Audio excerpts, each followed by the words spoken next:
আসসালামু আলাইকুম, সবাই কেমন আছেন? আমি সোনিয়া আফরিন চলে এসেছি নতুন একটি ভিডিও নিয়ে। আজকে আমি আপনাদের সাথে শেয়ার করব চিকন করে আলু কুচি দিয়ে ডিমের একটি রেসিপি। প্রথমে আমি কড়াইতে তেল দিয়ে দিয়েছি।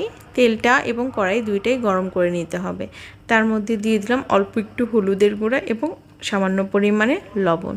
এটা একটু নেড়ে চেড়ে গরম করে নিতে হবে। তেলটা যখন একটু বেশি গরম হয়ে যাবে তখন আমি এটার মধ্যে ছেড়ে দিব আগে থেকে ছিলে রাখা ডিম। আমি ডিমটা একটু ভেজে নেব কালারফুল করে, এর জন্য হলুদ অ্যাড করেছি।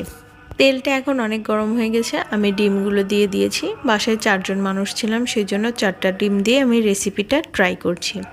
ডিমটা ভাজা হয়ে গিয়েছে, এবার আমি তুলে নিলাম।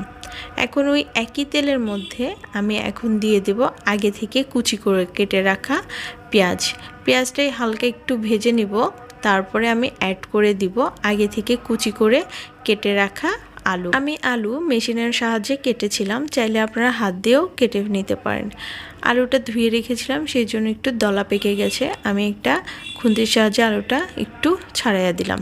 উপর দিয়ে দেব এবার হলুদের গুঁড়া আর সামান্য পরিমাণে দিয়ে দিব ধনিয়ার গুঁড়া। এবার ভালোভাবে এটাকে নেড়েচেড়ে মিক্স করতে হবে, তবে তার আগে স্বাদ অনুসারে লবণটা অ্যাড করতে ভুলবেন না।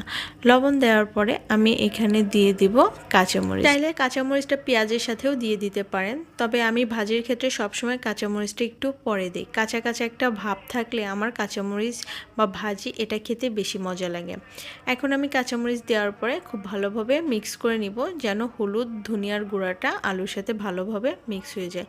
একটু নেড়ে চেড়ে আমি এটাকে প্রায় 5 মিনিট ঢেকে দিব, তবে অবশ্যই চুলার আঁচটা লো রাখতে হবে। 5 মিনিটের মাঝখানে আমি একবার ঢাকনা তুলে নেড়ে দিয়েছিলাম। এখন দেখেন ভাজিটা মোটামুটি হয়ে গেছে, তবে একটু কাঁচা কাঁচা ভাব থাকে, সেই জন্য ভালোভাবে ভাজিটা ভেজে নিতে হবে। আমি উপর দিয়ে ধনিয়া পাতাটা অ্যাড করে দিয়েছি এবং দিয়ে দিলাম এখন ডিম। আবার আমি এটাকে একটু নেড়েচেড়ে মিক্স করে নিব।